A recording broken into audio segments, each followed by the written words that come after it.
Hi, this is Adam from Chef Life Radio. I'd like to introduce you to a friend of mine who's doing some great work. Have you done all the hard work of writing a book, but you can't get it in enough readers' hands? If so, check out my podcast, The Reluctant Book Marketer, anywhere you listen to podcasts. Check out his podcast, won't you? The links are in the show notes.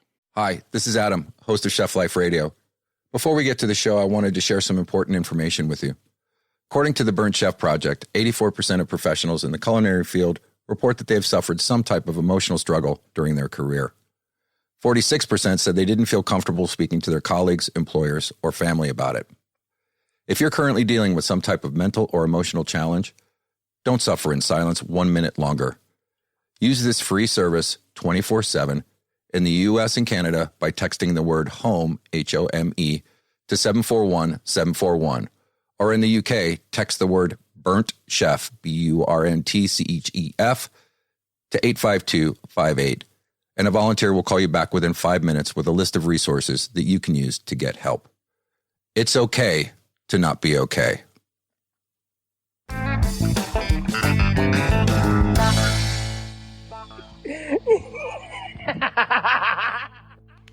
Hey, Chef. How effectively are you handling the stress of your new working reality? To say that those of us in the craft are experiencing massive change right now would be an understatement. Now, don't kick my ass for being Captain Obvious for a minute, but I think that we can all agree that it doesn't matter whether you're fully employed right now, waiting for a break in the action to rejoin the team, or are engaged in reimagining what you want in your life moving forward. We're all stressed in a way that feels almost overwhelming. Whether you're stressing about how you'll cover the line today, or will your vendor show up at all, or how much education you need for that new position, whether you'll be able to afford to keep a roof over your head and food in the fridge this month, or how you're going to make it through the shift with the resources you have, the communal stress is impacting us in ways we are only beginning to understand. Yeah, it's a product of our mind, but our mind can't tell the difference between something that's actually happening right now or something imagined that may or may not happen. It's then that the brain starts to react in very old ways, producing a powerful cocktail of neurotransmitters, hormones, and proteins meant to stimulate the body. It selectively turns on or turns off genes in order to deal with what it perceives as a crisis. And then guess what? We really are fucked. Mentally, emotionally, and chemically. Now, our bodies can handle it for a few minutes, maybe an hour. But what happens if it goes on much longer than that? Don't think this is true? If you're driving right now, ignore this exercise, please. But if you're walking or sitting, pause for a moment and close your eyes. Imagine that you're setting up your station and everything is almost set. Everything's going along smooth and groovy. Plenty of mise en place, all in its place. And then you notice that you're missing something. Fuck, you think to yourself. You pivot off your station, head down the line, when over your shoulder you hear.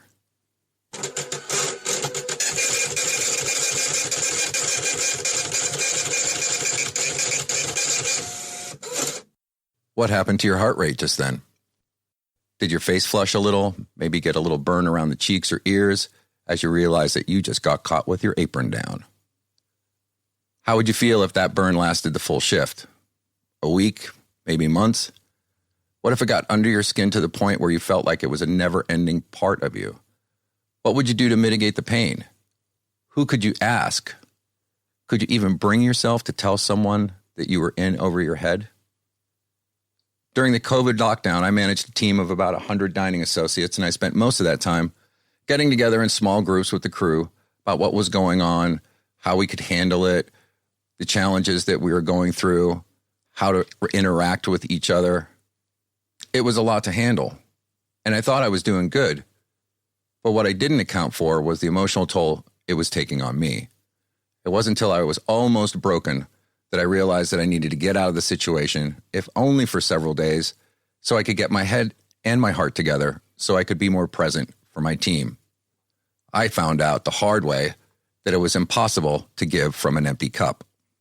And it's tough because we don't know how to ask for help either. So like when we are lonely and we're in those moments, like, you know, I even struggle with that. I'm like, hey, I've been working a lot. I reached out to a couple people I knew and being like, all I'm doing is working. And I just needed to message you, like, can you help me break the beat? Because I'm just filling this void, with work or something. But sometimes if we don't make that step and we just cycle the thoughts and the negativity and like the uncertainty that causes so much stress, it's hard to be like, who can I reach out to?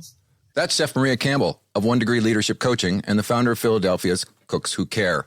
In this episode, we're going to speak to her about how she got through the COVID lockdown emotionally and the steps she took organizationally to pivot out to those in need in her community.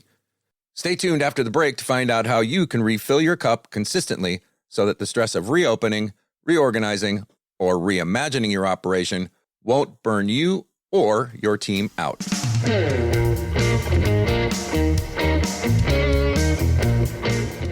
This is Chef Life Radio, assisting culinary professionals to become their best selves personally and professionally. I'm your host, Adam Lamb, and over my 30-year career as a chef and hospitality professional, I've had some amazing experiences. I have also made some monumental mistakes. But if my mess is my message, then know that, no matter where you find yourself right now, you too can become the best version of yourself, regardless of the story you tell. In each episode, you'll hear stories from chefs living this reality, enjoying their careers and lives like never before. I'll also be talking to leaders in the fields of transformational leadership, community building, emotional and operational intelligence, equitable relationships, health and mental wellness, to pass along to you the skills, tips, and tricks that will support you in your quest of becoming the best that you can be. We Chef? We Chef! Now, back to the conversation. And Chef Maria Campbell joins us on the show. How you doing, sister? Long time no see. I'm good. I'm so good. So good to see you and hear you. It's great to see you too. And very auspicious since we're doing this Mental Health Awareness Month, right? 100%.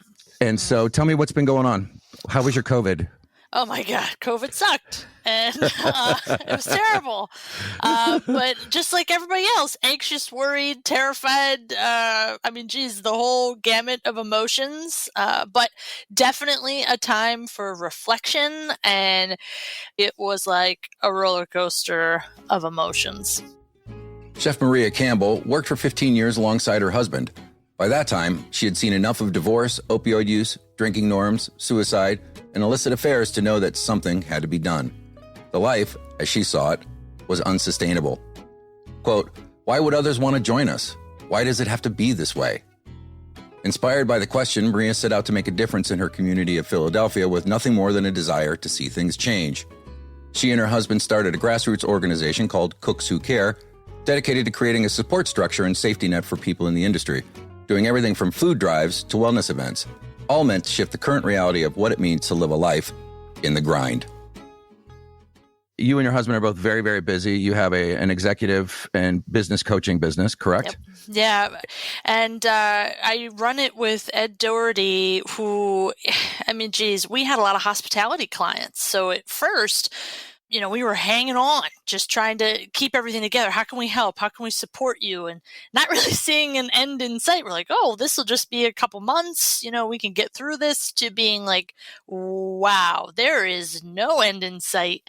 I don't know when this is going to end, to we lost probably about 2/3 of our clients just because of the hospitality space. And we weren't surprised, to say the least.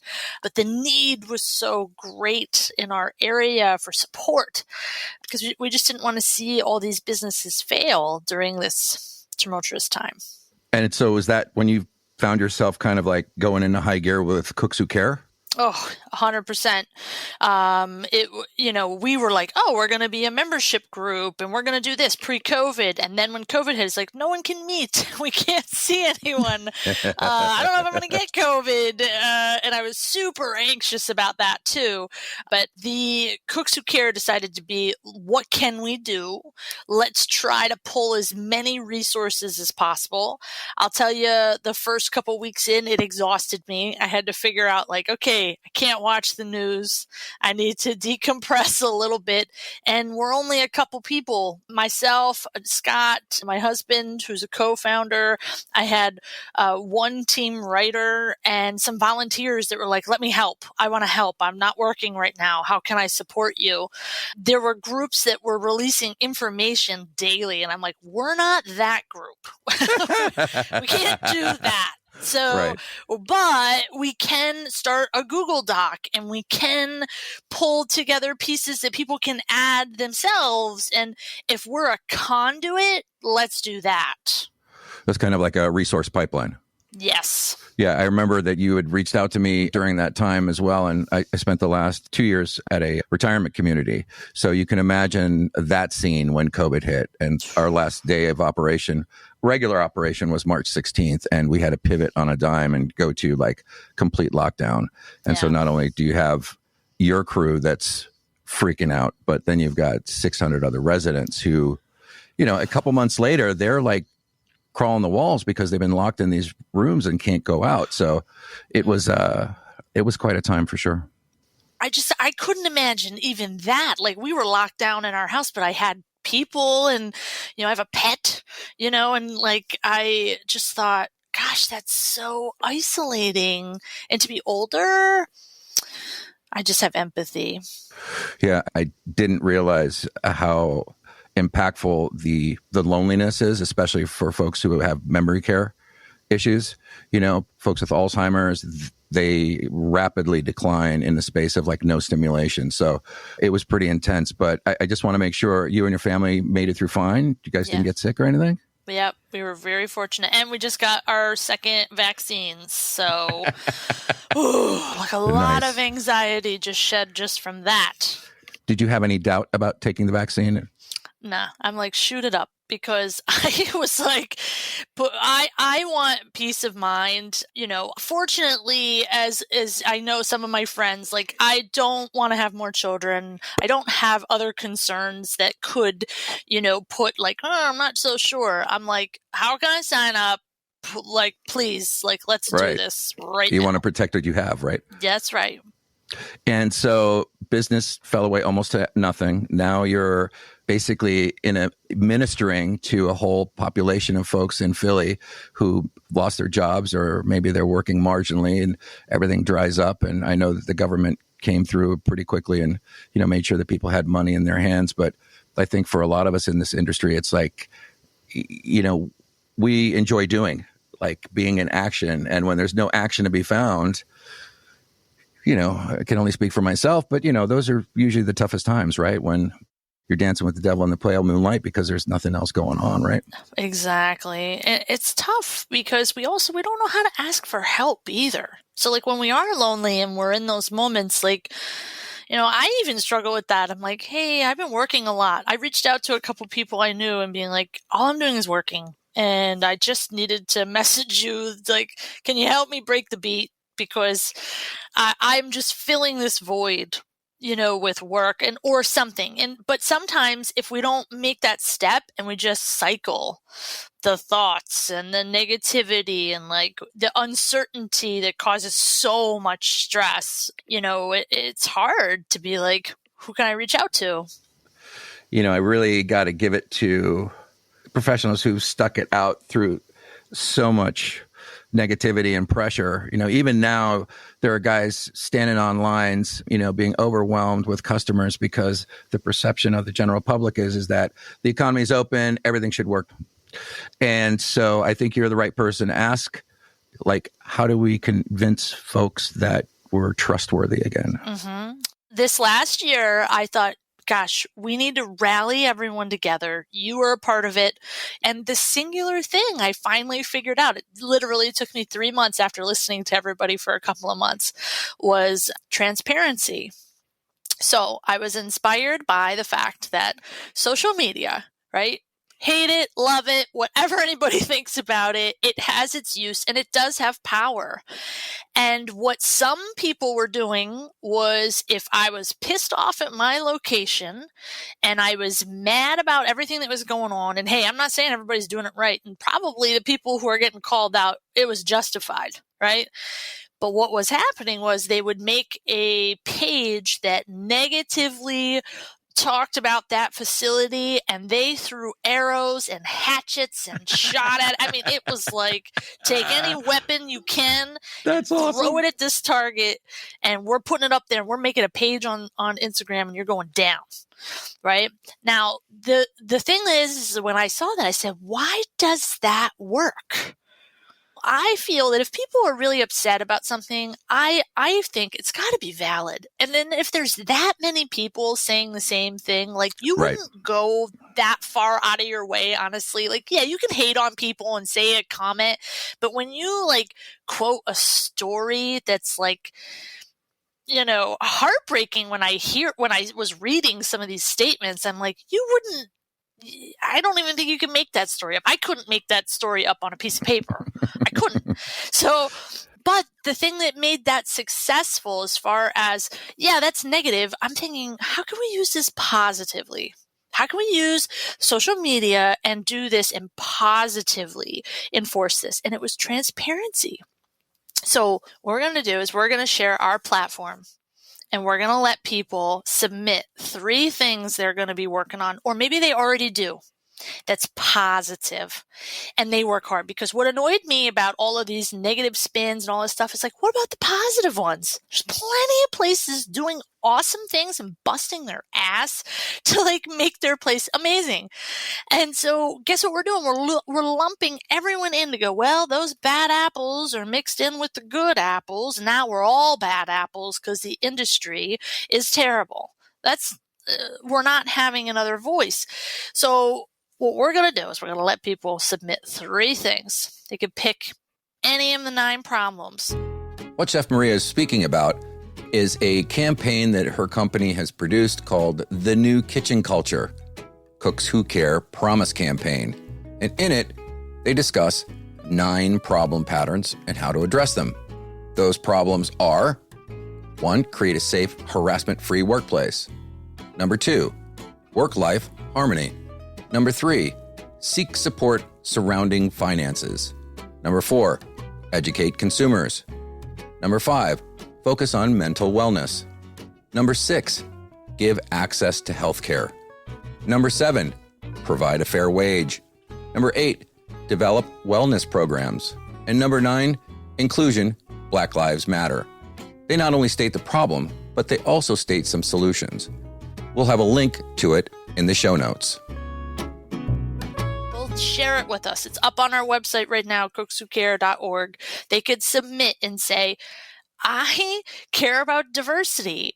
I have been paying a fair wage since before the pandemic. I promise and I commit that I'm already doing these things, or I already offer health insurance, and we want to know who they are. And go, tell us. We'll share it.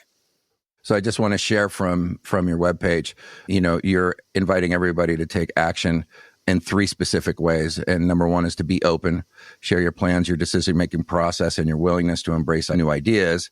That doesn't necessarily mean you let the inmates run the asylum. The stakeholders still get to make the decision, but you get to be transparent about what's actually going on, correct? Guess what? Because if you're not doing it right, somebody on social media is going to tell you you're not doing it right. So I said, I don't want to be the police. You know, like you could tell me what it is you're doing, but I do want to offer an opportunity for positivity to have its place in the internet. Especially in our culture, for sure. Number 2 is lead from where you are, create a starting point for positive growth. And this really speaks to me because, you know, I don't think it matters a whit what it says on your jacket. You know, true leaders, you know, are in there doing it every day, and nobody needs to tell them that they're a leader. And certainly, you know, it's all energetic. So, I mean, somebody's gravitating in the room because they're the ones that you pull to, and that's the person that you want to be next to. So leading where you're at doesn't necessarily mean that you have to wear a toque. It could be doing anything that you're doing, right? Exactly. And it's, for us, it's not about finger pointing. It's about uplifting, right? It's going, if you care about it too, and you want to make a commitment to doing it in a new way, even if it wasn't a way you did, that's what we want, right? Or nothing's going to change. You know, I think it's important. And lastly, it's do the right thing. By sharing your actions, you're encouraging others to do the same. Like what and where are we sharing? So you're going to share from the 9 problems that we've identified that are across the board, the industry, whether you're taking care of wellness and well-being, which is what this is about today. You're committing towards it. And I've met lots of folks, and I find it interesting that I hear nothing about these folks like on any platform. I'm like, oh, so we just met today. That's great. No one knows about you. Like, this is amazing what you're doing, and you're proactively doing it. Yeah, we've always thought about this as like a corporate company culture, and because we have that influence, we've always done this, and we don't do brunch because everyone hates it, or, and our team gets burnt out if we just keep maxing them out, and it doesn't matter to me about my Sunday, and I'm like, wow. I've always heard great things about you, and people say great things, but how can we help amplify that is what I wanted to be able to do. And so are we using them as test cases? I mean, are we calling them out for doing well? Yeah, and we're saying, hey, let's lead by example. You're a good example. Great. River Twice is a good example. And wherever, it's going to be all over the world. I've talked to the World Travel Association. Like, we need new leading by example. We need to pull from inspiration from places we didn't even know existed. I want to be inspired by you in your workplace, and I want to be inspired by someone in Spain, and I want to go, oh, I don't want the media to tell me who I should be praising. I want to find out for myself. And it's funny you say that, because in my experience, those who are doing the right thing where they're at are usually doing it pretty humbly. Yes. And they're not making a big thing about it. And, nobody's coming and interviewing them. I mean, there are a couple people who get to break through, but generally speaking, there's so many people out there just, doing the right thing because that's the way they think it should be done. And, exactly. I say huzzah and good on all of you, because all of us have had the experience of having a vision and an idea of like what it could be, and then having that crushed beneath the boot. That's right. You're so right. I'm so happy that you decided that you agreed to be on the show again, even though it's been many years. And I'm so excited to revitalize this particular show, because I think it's a good time to start talking about, chefs and culinarians who have been out of work, for the last year. Maybe it's a great time to reassess. I firmly believe that all of us have skill sets that, while they're applicable to what we're doing, they also have value in the wider marketplace. So if you're really having a hard time and you don't want to go in there and do that to your body or to your mental state, don't. Winston Churchill once said, "A change is almost as good as rest." And according to the Burnt Chef Project, of those professionals who left the industry in the last 16 months, 31% plan on returning within the next 6 months. So sometimes the antidote for burnout is dropping the clutch, changing gears, and doing something different for a while. I've taken 3 leave of absences in my career, and each time when I came back to the industry, I was more focused, re-energized, and really, really passionate about what I was doing. There's a blog post by Compete Magazine that talks about transferring your restaurant skills outside of the industry. And at the bottom of the article, they even make a point of saying that they pride themselves on hiring industry veterans. The reason being is that we're already schooled on working well under pressure, conflict resolution, we're team players, we're able to multitask, we have strong customer service skills, great ability to communicate with others. I was once offered an opportunity to work in the online education space for my project management skills. And in the end, product is a product is a product. It's how we assemble all the pieces together on a daily basis and aggregate our assets and leverage it out to a plate of chicken or an online program. All the same attributes apply. So consider what you do on a given day. You probably have a lot of other skills that you're not even absolutely clear about that are marketable to other industries. The new kitchen culture is what we're saying. Like, we can reset to where we can be proud that this is us, right?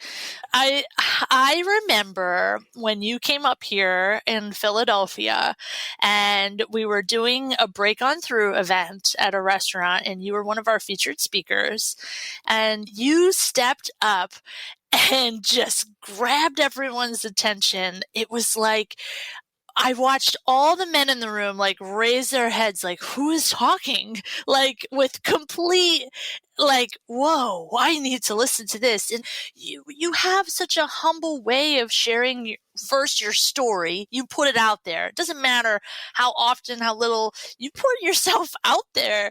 And I love that about you and how you engage in your own unique way. I'm so happy you're starting this up again. Thank you. Thank you so very much. I don't feel very old. There are mornings when I wake up when I feel, probably my age, but generally speaking, when I tell people how old I am, they're like, get the fuck out of here. But I got to say that I am starting to embrace this aspect of elderhood. Elderhood in community. There's a guy in Canada who has written a book, several books, and he says he was in the death trade, so he was in hospice for a long time. And so he's got this idea about, it's wonderful to aggregate resources for elders behind a gate because they deserve that type of care in their elder years. But that we're missing something because they're not necessarily out in the community engaged with, everyone else. And I want to say that one of the beautiful things I noticed about you is that neither of our ages mattered. It was a rousing conversation from the start.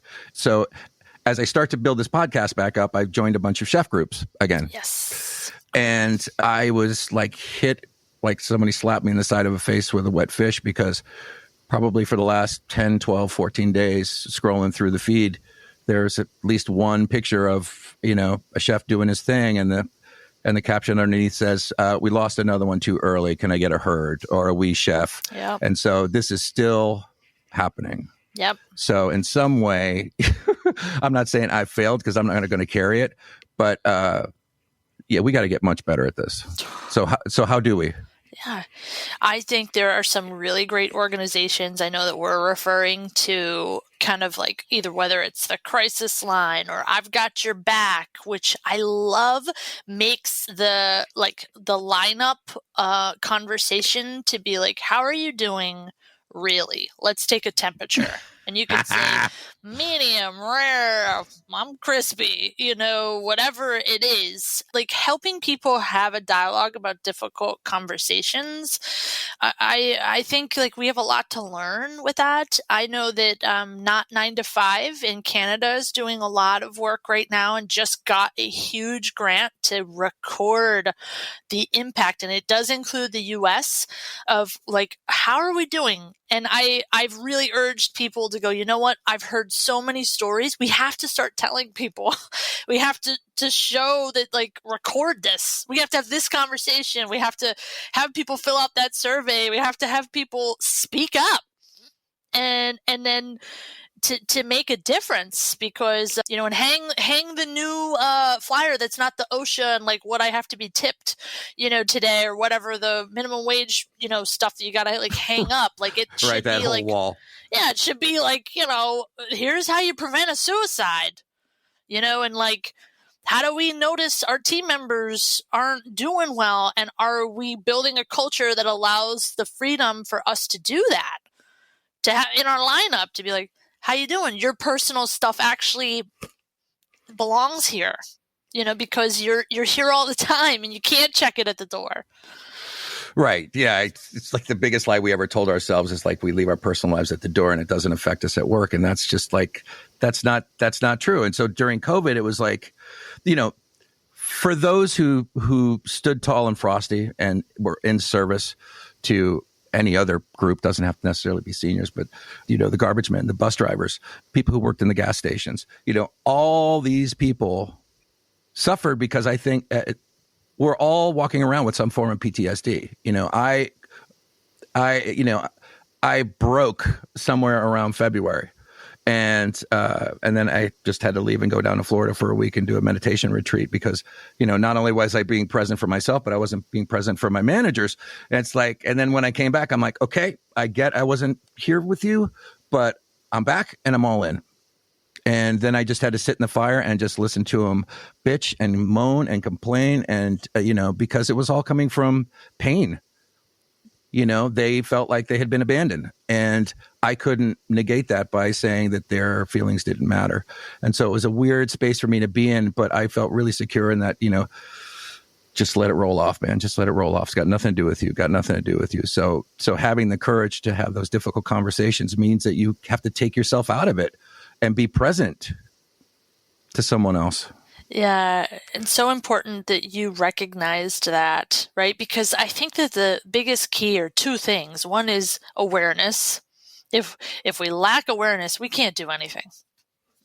We can't ask for help. We can't call the crisis line. If we can't notice ourselves when we're not doing well, it's going to be hard, right?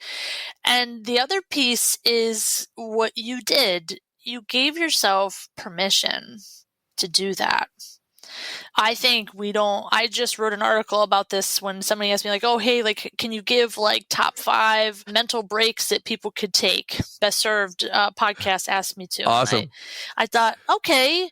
So I wrote down 5 things, but then I thought, if I don't give myself permission, I'm not going to do any of these. I won't do any of it. I'll just be like, I don't deserve, or I'm too busy, or I can't, I could fill all the words in. Oh, yes, ma'am. But I thought, I need to say that first. And then if you just make a small goal, if I took 5, take 5. I don't take breaks. Okay, well, good for you. I'm saying if you gave your permission to take 5, everybody needs that. It's good for you. It's like eating an orange or an apple, and you're just like, I gotta refocus my energy. And even if it's doing nothing, just looking up at the sky or just getting the air on you, do that. And so do you think that love has any part in our new kitchen culture? 100%.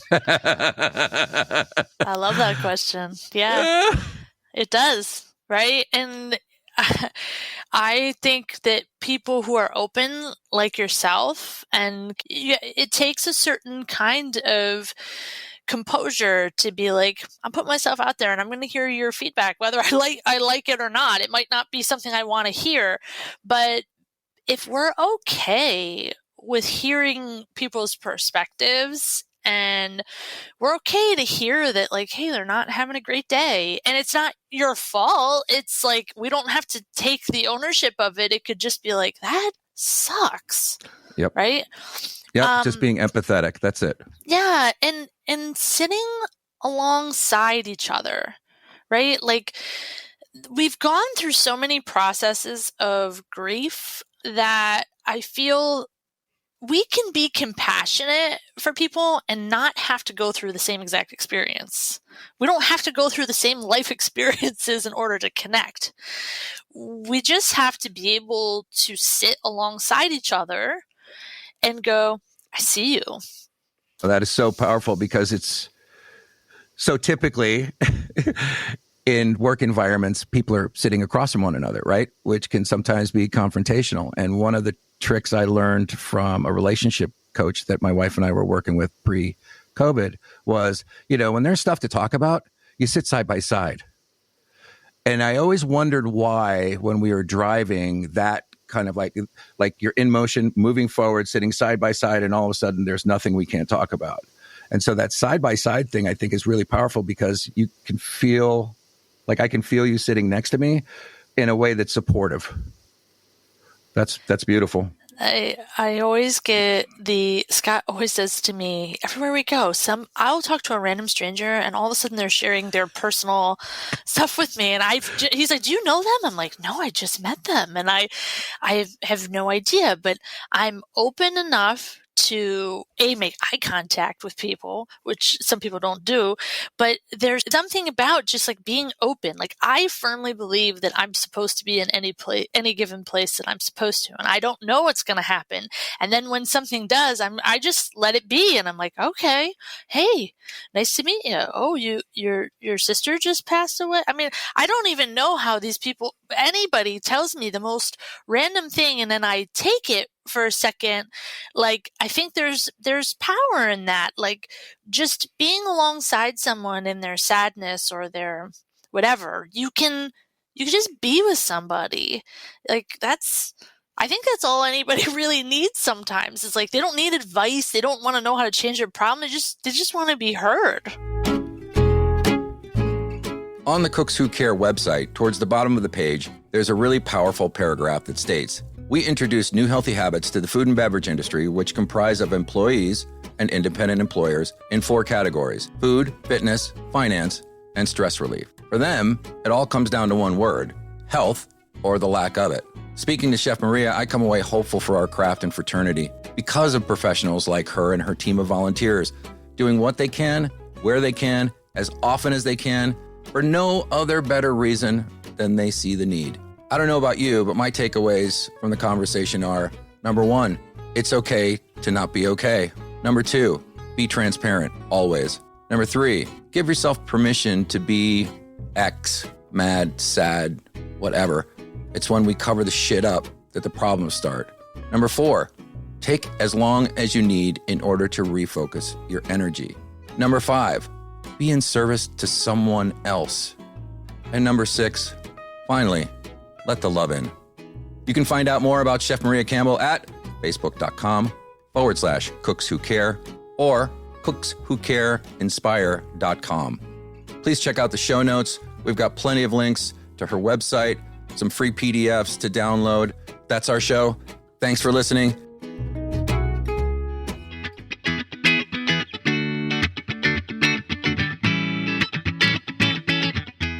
Time for a shameless plug. If you're looking for an answer to the questions you're asking, sign up for our monthly newsletter at chefliferadio.com/sign up, or click on the link in the podcast player and get a free ebook, 3 Ideas for Less Chef Stress, as our way of saying thanks for stepping into the circle. This episode is made possible by listeners like you, by sharing the show and spreading the news. Contributors include the Chef Life Radio member crew like Kristen Costa, Michael Farber, Alyssa Lamb, and David Sparacino. To learn more about becoming part of the crew and having your voice matter, go to chefliferadiocrew.com and step in, cousin. Here at Chef Life Radio, we believe that working in a kitchen should be demanding. It just shouldn't have to be demeaning. It should be hard, just doesn't have to be harsh. We believe that it's possible to have more solidarity and less suck-it-up sunshine, more compassion, less cutthroat island.